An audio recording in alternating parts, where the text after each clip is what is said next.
Virologists can only work when wearing a hazardous materials suit connected to an external oxygen tank.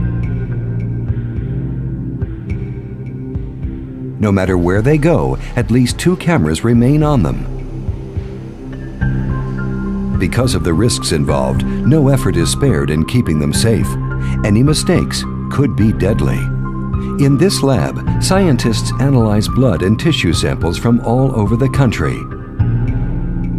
The scientists may have to work irregular hours because when a sample comes in that contains a potentially lethal virus, the speed of diagnosis is crucial. The LASSA virus belongs to a class of viruses known as hemorrhagic viruses. These viruses cause rapid tissue death and internal bleeding that is almost impossible to stop. Most doctors do not have the experience with these kinds of diseases to make an accurate diagnosis based on the early symptoms. They assume that they're dealing with malaria or even typhoid fever if the patient has diarrhea. If a patient waits too long to see the doctor or the doctor doesn't correctly diagnose the infection, the patient's chances of survival are not good. Also, the risk of spreading the disease to others is very high. Patients who are infected with the LASSA virus are put into hospital quarantine wards, like this one. What is more helpful than treatment units like this one is an early diagnosis, because the medications available for the virus now are most effective during the first stages of the infection.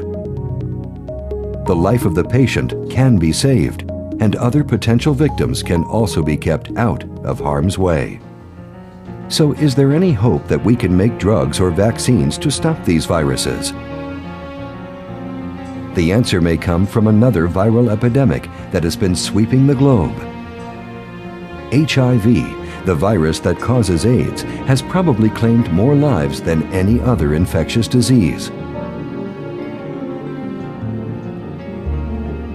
This scientist is researching vaccines suitable for use against the HIV virus. Usually, vaccines are made from viruses that are weakened so that they cause infection, but stimulate only a mild response.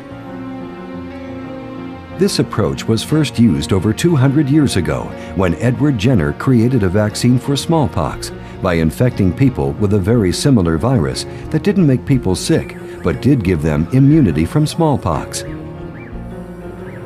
Modern vaccines like these cause the body to produce antibodies, and this immunity can last a lifetime.